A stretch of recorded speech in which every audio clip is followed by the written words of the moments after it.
Now, this particular post of Longewal was attacked by no less than a regiment of tanks of Pakistan Army. And this Major Chandpuri, then Major Chandpuri, was holding on to this post with only a company plus around 150 to 160 men. With kind of bravery his men had shown, kind of leadership he exhibited is extraordinary, which has gone down in the history of military history and the Indian military history for that part. He was awarded Mahavir Chakra for this bravery. He held on to this tank attack for the whole night till next day morning. Hunters of Indian Air Force came up and shot down almost every tank of the Pakistan tank regiment, and we could save that particular post, and also we did not allow the Pakistan to get into our territory.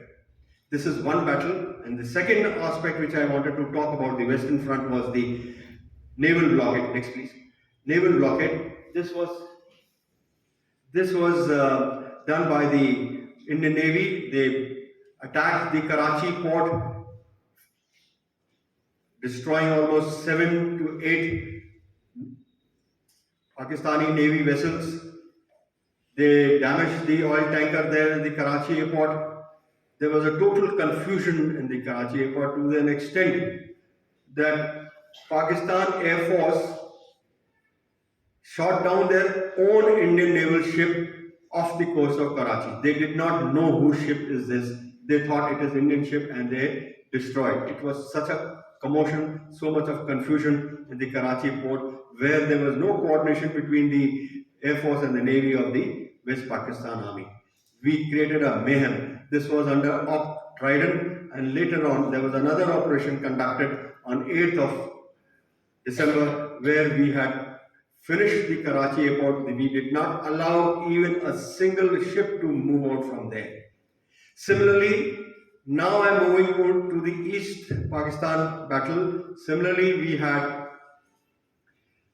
blocked the Indian Navy in Cox's Bazar and Chittagong.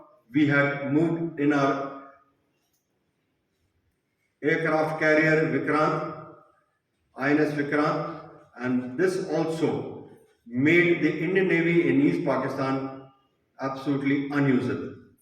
But the more important aspect was to move into East Pakistan, win it over in the shortest period of time, and get on to the Dhaka at the earliest. Next, please. Now, when Indian naval ship Vikrant, the aircraft carrier, was blocking at that point of time, there was a submarine of East Pakistan, Pakistan naval ship Ghazi, which was drowned off the coast of Vishakhapatnam. This is how we finished the Navy, both in Western sector as well as the Eastern sector. Next, please. Next, please. Now, this was an ingenious war during the East Pakistan campaign. There were so many rivers and rivulets. As the East Pakistani army was withdrawing, they were destroying bridges, and we were constructing floating bridges during the night, making the Indian tanks and the Indian army infantry move in during the night itself. As you see, there's a damaged bridge in the lower picture, and next to the same damaged bridge is the floating bridge which was constructed during the night in pitch darkness, and the Indian troops moved across the bridge during night itself. Next day morning, when the Pakistani Air Force came and attacked these bridges, then we realized that we need to dismantle. So we dismantled this bridge, hid it under a lot of cover, whatever cover was available in terms of trees and other things. And during day, when the Pakistani Air Force came back trying to locate a bridge, they did not find any. And during the dark, as it was December, it was by 6 o'clock, the darkness could fell, and also being on the eastern part, the night used to be little too early. So around 5 o'clock we used to commence this operation and build the bridge by around 9. The whole night the armored tanks of the Indian Army and the infantry and the artillery would move ahead across the river and rivulets and keep moving, and with this kind of a speed and surprise we finished this war. Thank you. Next please. This particular war finally ended on 15th of December. It was the shortest war ever recorded in the history of all the countries of the world, military history for that matter. It was the shortest war of 13 days. And with this speed and surprise, we had captured Dhaka, and we not only made the Eastern Army commander of the East Pakistan surrender, but also 93,000 troops were surrendered. 93,000 is not a small figure. It was a large body of Pakistani troops which were under our captivity. We moved these prisoners of war to India at the earliest because Bangladesh Liberation Force, Mukti Bahini, was gunning for them. They were looking for them. They wanted to conduct trials for the genocide which they had carried out earlier in the year 1971. We brought these prisoner of war into India. We had a number of camps. The officers were moved. This General Niazi, who is signing the surrender document, sitting on the left of General Arora, was camped, and here in Army Ordnance Center, AOC School, which is now called CMM, and we gave them all facilities. We looked after them not only under Geneva Convention, but also treated them well. We took care of their food, their religious activity, their training, their game and sports and everything. We looked after more than what the Geneva Convention wanted us. The troops were here till 1972, till a Shimla agreement was signed in July 1972, and we started sending these troops back. Let me tell you one thing importantly, that for an Indian army, it is important to win a war, and not only winning a war, but winning it decisively, so that the government in question, the political leadership in question, their hands becomes more stronger, they are strengthened so that they can negotiate decisively on the negotiating table. But there are a lot of questions left after that. Could we do that or not is a big question to answer. However, this was considered as the shortest war and the biggest surrender of 93,000 troops. Imagine 93,000, almost a lakh, with every soldier prisoner with us. Pakistani soldier was a prisoner with us. There must have been 4 to 5 people affected back in West Pakistan. If married, biwi, bache, maa baap. If not, relatives, brother, sister, parents, everybody. So I take it safely that every prisoner of war had about 5 people affected back in West Pakistan. So imagine the 5 lakh people who are affected in West Pakistan could have put so much of a pressure in then democratic government, that is Zulfikar Ali Bhutto, to get them released. And at that point of time, we could have done a lot. But then, as we say, in hindsight, we all can become intelligent. But what exactly must be the problems or the compulsions of the political leadership at that point of time, we really don't know. But I'm sure there has been a world leaders' pressure on the Indian government to release them at the earliest. This war got over on 16th, as I said, and this was the figure, and this was the surrender. This gentleman was there in AOC school, as I mentioned, in CMM for quite some time. Thank you very much. Next. Next, please. These are the people who surrendered. Just the last bottom line. If you see, there was a civilian governor also in our custody for a very, very long time. There were many, many civilians, non-army personnel, non-uniform personnel. The first three are Army, Navy, Air Force. Fourth is paramilitary forces. Fifth are the civilian government personnel, and the last was one of the governor who was also in our custody. Next, please. Now, the creation of Bangladesh took place from 6th of December, the day the troops, East Pakistan Army surrendered to Indian Army. The moment the surrender took place, Indira Gandhi declared ceasefire on the Western Front. All the activities and the fighting on the Western Front was immediately stopped because we had won over the East Pakistan. We had reached Dhaka. East Pakistan Army had surrendered. But I want to highlight only one point, as you see on the top of the slide. 3,000 Indian soldiers and officers killed and 12,000 wounded. How many after that died? That figure we really don't know. But this is the type of sacrifice of an Indian soldier in creation and birth of a new nation, Bangladesh. If Bangladesh is there as a country today, it is because of the supreme sacrifice of those 3,000 Indian soldiers and 12,000 wounded, out of which how many really died, I am not sure. The figure is not available.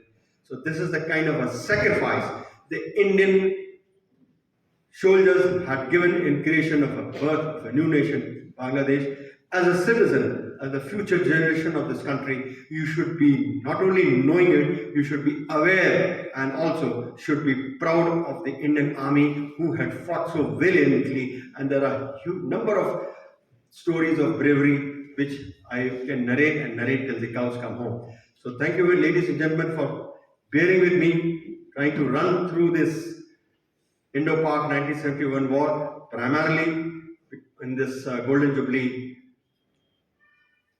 year which we are celebrating. Next, please.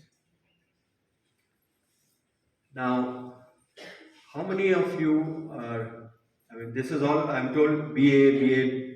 Please raise your hand, BA? All right, great. This is BA and BSc also? Yes. How many? All right, BA. Okay, great. So BSc Physics, Chemistry, Mathematics, is it? Also Zoology, Botany, Chemistry also.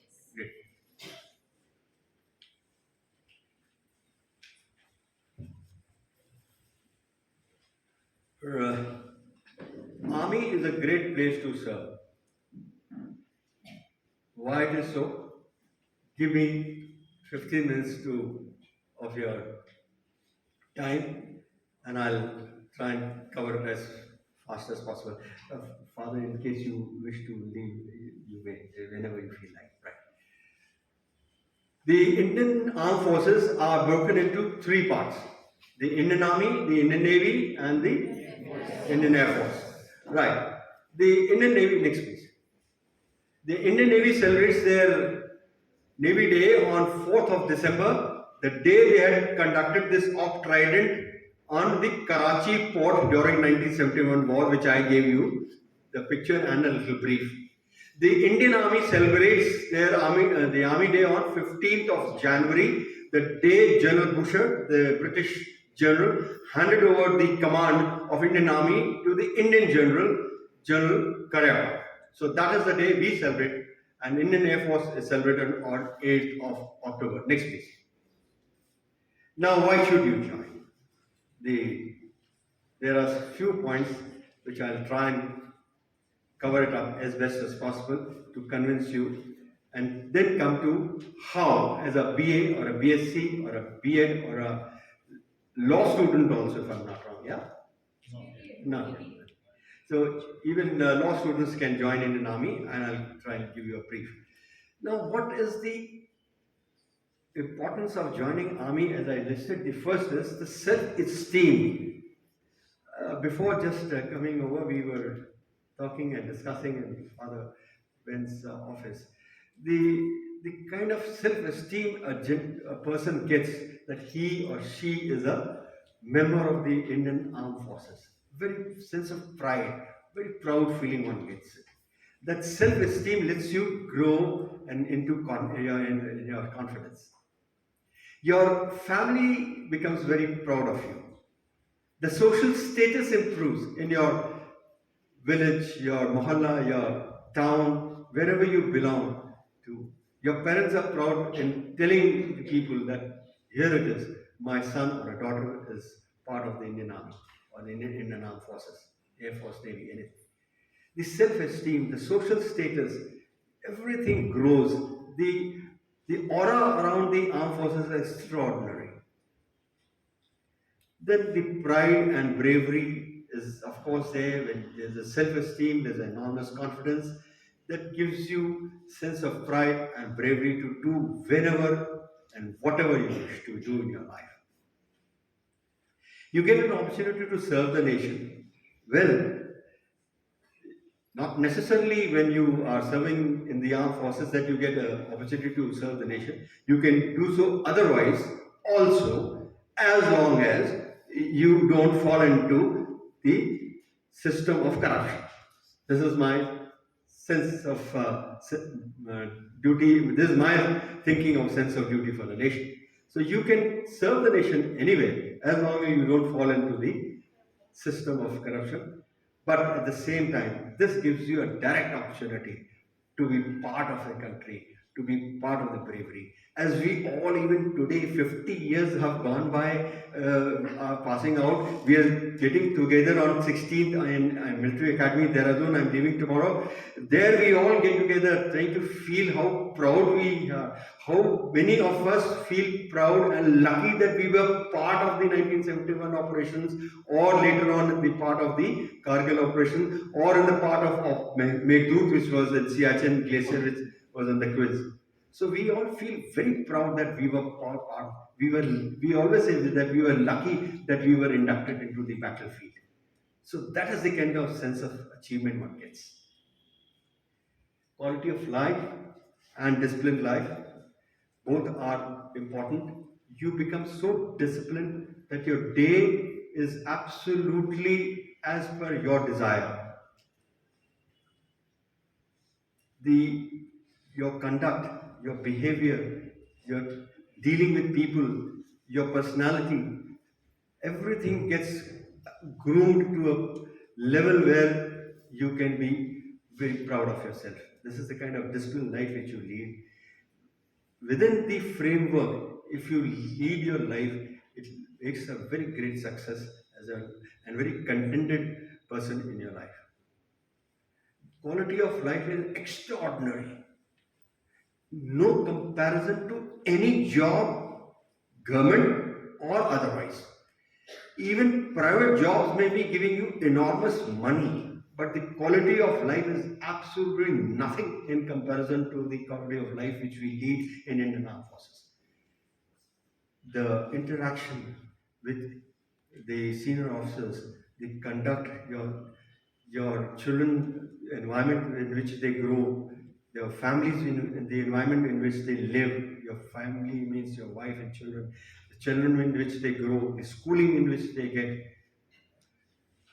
You can pursue any hobby, you can pursue any game or adventure activity.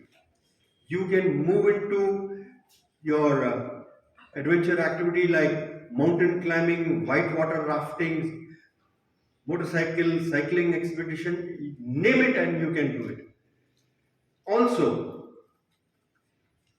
you can pursue your sports, volleyball, basketball, or team games. These are the team games, hockey, football, or individual games like cricket, golf, and any other thing. To an extent that you can even pursue and improve your education qualification. I joined in 1970, passed out in 71 of course, after 2 years of training. 1970, after doing my graduation from Science College, Jabalpur, and after that I have done my BE Mechanical, which the government picked me up after selection process, and I was given an opportunity to undergo 4 years of engineering. And later on, I took study leave to become an MTech. So there's an enormous opportunity available across for their own self-development. And last, I think, is good pay. You are all looking for it. Well, hold your horses. I'll come back to it later. Next, please. I'll quickly go through the branches and now focus only because today I'm not in an engineering college. All these days I've been in the engineering college. So I'll try and focus with your educational background, what are the opportunities available for you. This is the Indian Army first branch, that is infantry. Infantry is Pedal Sena, as I've written there, which moves in a mechanized column when it moves along with the tank regiment. With the same speed we move. I'll give you a small example. When I was talking about Longawal battle, the Pakistani tanks reached the Longawal. They could have overrun the Longawal post easily, but still they could not do it because there were wire fencing. And that wire fencing gave the Pakistani tanks an indication that there are tank mines. So they sent some probing people to probe. And there, then Major Chandpuri, later on Brigadier Chandpuri, who died last year, had planted the aluminum mess tins. You know, mess tins where the men get food. हम खाना खाते हैं उसमें. Aluminum का डब्बा होता है. ढक्कन भी उसी you remove and they become 2 boxes. They had planted those aluminum tins in front row from their troops, fooling the Pakistani that there are mines. So tank did not move forward, and they kept on waiting for the infantry to come and join them so that they can breach, remove those tank mines, and then tanks can move forward. So this is how then Major Chandpuri had fooled the Pakistan army. But this is where the infantry, if not getting late or behind, they move in a mechanized infantry. So there are 2 different infantry. One is pure foot soldier and one is mechanized infantry. Next, please. This is a tank regiment. This is again an armored regiment. As you all know, this is the one great force which moves with great speed and undertakes front operations. Here I like to clarify the entry for women in infantry and the tank regiment, that is the armored regiment, is not open as of now, primarily because this is in the direct contact with the enemy soldier. So we really don't want women folk to be in direct contact. As of now, we don't want. Tomorrow I really don't know what happens. You may break the glass ceiling and go upwards. And today, in any case, Supreme Court has ordered the permanent commission to women folk. They have also ordered the women folk to join NDA. Well, they may ask the Indian Army to allow the women folk to join infantry in both an armored regiment. Next, please. This is Topkhana, this is artillery, this is behind the infantry troops. They are almost about 15 kilometers from where they bombard the enemy troop location, they bombard the ammunition dump, petrol dump, airfields, etc., etc. So these are the long-range guns. Next, please.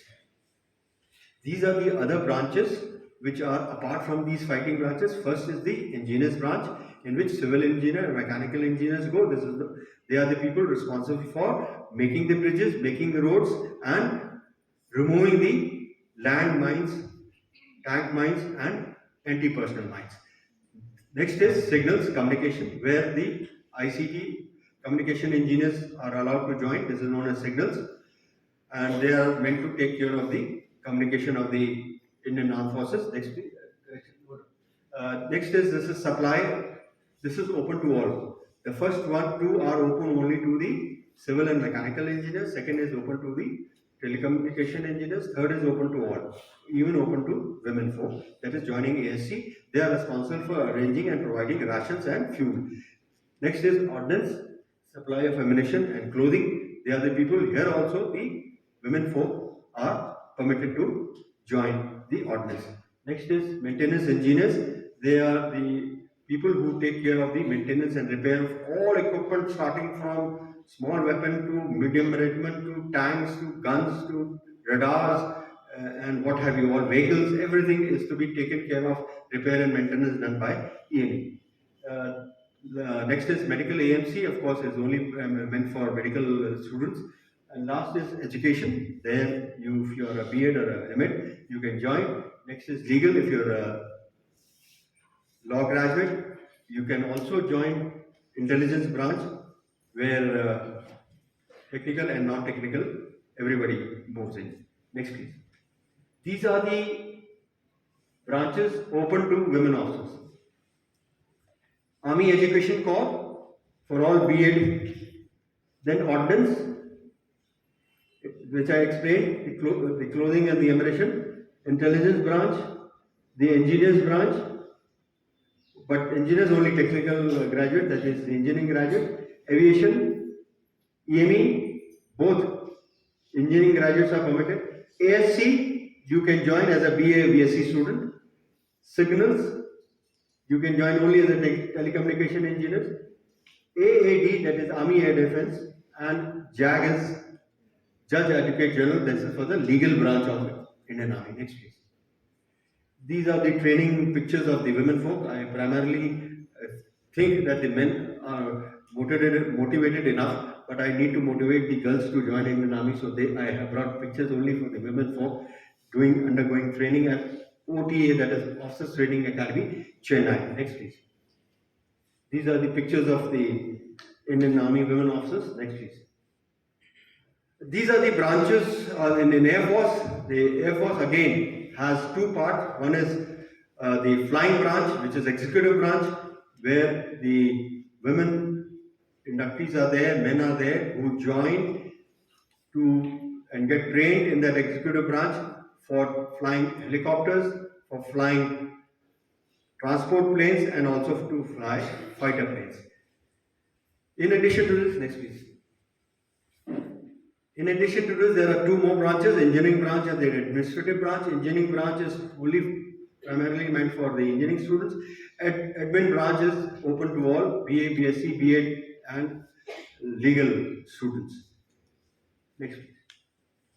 These are the pictures of the women officers who are in flying, whether it is chopper or whether it is transport plane. Next, please. Now, this is the first Indian woman fighter pilot, Avani Chaturvedi. You all must have heard about her. Look at the kind of confidence exhibited by her. She is the first fighter pilot. Next, please. First women fighter pilot. Now, in the Indian Navy, there are two branches, executives, that means people who are operationally involved in the naval operations. That is gunnery, missile, navigation, everything, pilot observation, they are all listed there. Next, please. Now, this also has engineering branch and administrative and medical branch as far as the Navy is concerned, education, administration and medical for the Indian Navy. If you see on the top right, that is the aircraft carrier which I was talking about. And if you see, it has a frame like this. The aircraft takes off and this curvature gives the lift to the aircraft to take off. If you see carefully, there's an aircraft at that point of time taking off. And there are about 4 aircraft which are parked there. 4 aircraft parked next to the control tower and 1 aircraft is already taking off. So this is known as an aircraft carrier, where the aircrafts land and take off from the oceans for fighting a operation or a battle. Next, please. These are the Indian Navy women officers. Next, please. These are the eligibility criteria for joining. Everything is listed in these. Somebody can take a picture from a mobile and then circulate. Then you can use it for approaching.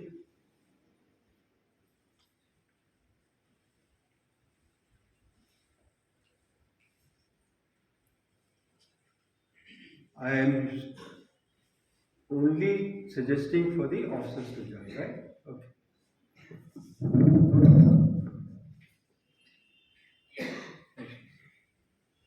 Now this is the pay announcement. Yes. I want you to focus. Am I blocking your anybody's view? Then I move little away. I want you to focus from the bottom up to the rank of a colonel, because brigadier is about 33%, major general is about 18%, lieutenant general is about 11%, and general is only 1. So reaching that level as the pyramid becomes steeper. So I'm only asking you to focus from lieutenant. Our time, we were commissioned into a single star, only 1 star, second lieutenant. Now there is no rank of second lieutenant, it has been abolished. You get commissioned straight to the rank of a lieutenant, and look at the pay and allowances which are listed here. Giving you a little brief, it starts from 56,000 for the lieutenant and 2,15,000 for the colonel. If you see from this to the maximum. Now this is not enough. To be very honest, in a number of colleges, particularly I remember in Karni, the girls were totally in great awe when I showed this slide of pay allowances. Hey? I said, "Haan." Now this is not enough. Next slide, please. These are the allowances which are being taken care of. Yes, apart from the salary which I showed you and the HRA, about 5% of your salary, there is addition to that transport allowances 3,600 to 7,200 per month plus DA, military service pay from the rank of lieutenant to a brigadier 15,500 per month, counter-insurgency. If you are posted in counter-insurgency operation, you get 6,300 per month. The uniform allowance to maintain your uniform is 20,000 per year. Field area, if you are posted in a field area, 10,500 per month. If you are a paratrooper, then you get an additional pay of 1,200 rupees per month. High altitude allowance, if you are posted in high altitude, 5,300. Siachen, which is the toughest area where somebody was talking about Meghdut, where that also 42,500 rupees per month. Special forces 9,000 per month. Flying pay for all the Air Force personnel 25,000. In addition to this, you get 60 days of annually, 20 days of casually. If you are not availing 60 days of annually, you can accumulate, जोड़ सकते हैं up to 300 days. Say for example, by the time I retired as a rank of brigadier, I had a accumulation of 720 days, but I could get 300 days worth of money back. I mean, that is of a rank of a brigadier. So whatever the pay of a brigadier was there, I got the amount of 300 days. So you can accumulate your leave and then encash it. Then you're talking about lifelong pension. You're talking about study leave for 2 years. You can take study leave. You're still on tankha and chutti. Do your course, whatever you want to. You're still on the rolls of the Indian Army. Then lifelong pension, DNL's allowance as recommended to civil personnel, death count, retirement, gratuity, and that's it. Next one. Well, I'm trying to see how much have I been able to motivate. Half of you look little bored. Half of you look little bored. Well, in many talks and lectures, I have in audience mothers, fathers, that is parents. Here also I have enough of faculty members. When I'm addressing those mothers in particular, though they are in the crowd, but what is going in their mind, I can clearly listen while standing on the rostrum, on a platform or a stage. I can clearly hear them thinking in their mind कि भैया इतनी कहानी तो सुना दी, ये बताओ कि तुमने कितने अपने बच्चों को भेजा फौज में, right? This is where I wanted Father Davis asked me a question, so this is, I told Father Davis I'll answer you when you're there in the lecture. So, but then suddenly I asked him, would he may be having some more tasks in hand, so I said you can leave. So I tell them with confidence. That's why I stand and ask you to join in our forces, ask you and motivate you. I have two children. My son, who's elder, is serving Indian Army officer. He's a third generation Army officer.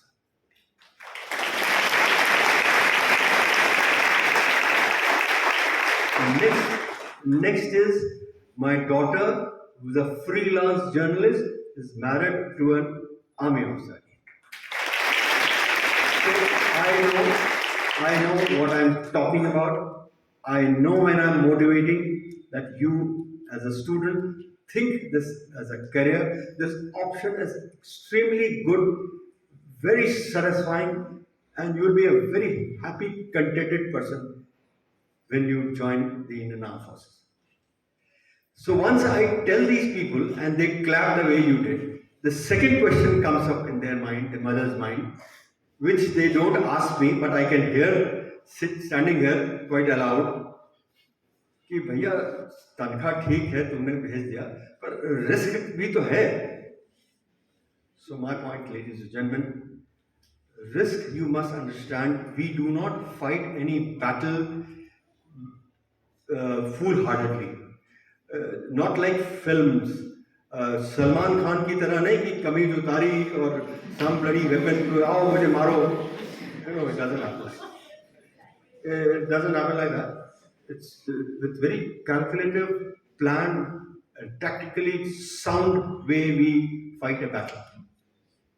We do not have say कि मैं आ गया मैं जा रहा हूँ मरने के लिए देश के लिए. No way. आप मर के देश के लिए, you don't win a war by dying for your country. No. I repeat, you do not win a war by dying for your country, but making the other person die for his bloody country. How can you win a war by dying for your country and not making him die? So you win a war by making him die for the country. So therefore, risk is not there. We don't fight foolhardily. With a lot of precaution, with a lot of support of each other, we take care and we fight a battle. Next is about risk. When you are walking on a street, if you slip over a banana peel and fall, and a small little stone hits at a wrong place on your head, you thank you, Jen. What nonsense? Oh, leave alone that. You boys are driving a motorcycle which your parents have given you from 60,000 to 1,50,000 without a bloody helmet, right? Boom, boom, boom, and coming in front of a truck when he really doesn't know, the truck driver doesn't know कि तुम उसके सामने आ गए हो, and he touches you, और next day अखबार में आ गया एक ट्रक ने नौजवान को रौंद दिया. If you are, this is no death. Dying like this is ridiculous. Oh, forget about that. Today you are dying by drowning while taking a selfie next to a river or a bloody pond or a bedaghat. और जिस लड़की के लिए तुम लोग selfie खींच रहे हो ना, वो तुम्हारी ऐसी मौत पे थूकेगी भी नहीं. और यही अगर तुम सीमा पर अपनी सर्वोच्च बलिदान, सुप्रीम सैक्रिफाइस होगी, तो वही गर्लफ्रेंड तुम्हारी बॉडी पे अपनी चुन्नी चढ़ाएगी.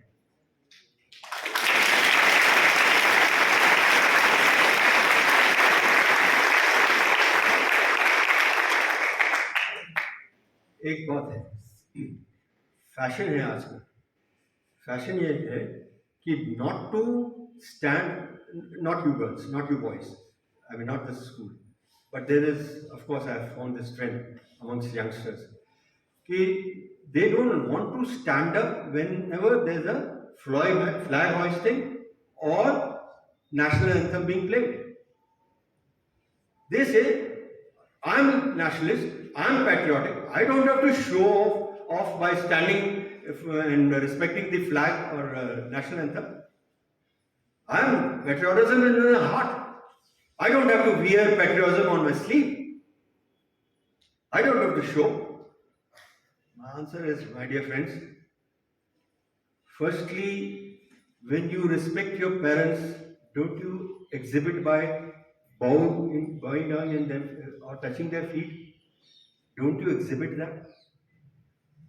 खैर आधे से आज तो पेरेंट्स को कौन पूछ रहा नहीं पूछ रहा, लेकिन अपनी गर्लफ्रेंड को भी तुम आई लव यू बोलता है, you say something, you need to express what is in your mind and heart, and this is what the expression is by standing in respect in front of a national flag.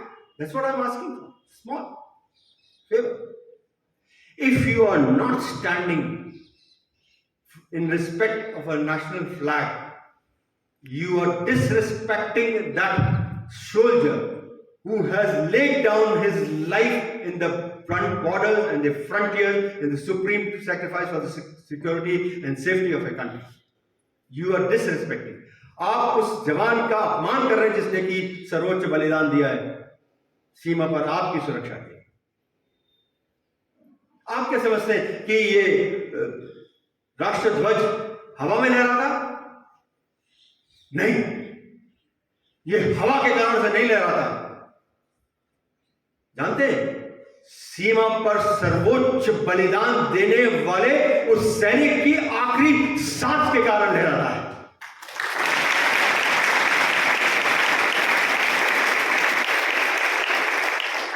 So therefore, please spread this message, and I finished my whatever had to say to you all.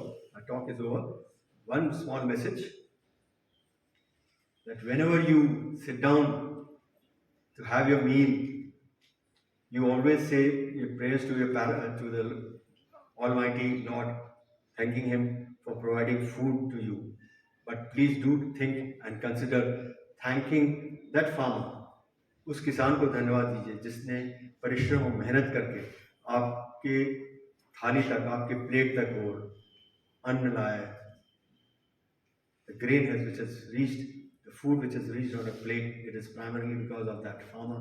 उस किसान को धन्यवाद दीजिए. And when you go to sleep, before you go to sleep, not only thank the Almighty Lord, but also thank the soldier who is standing there in the frontiers, the frozen frontiers of Siachen, to defend the borders of your country, to see that these countrymen are safe and you are sleeping peacefully. Thank you, ladies and gentlemen. Thank you very much for giving me this opportunity.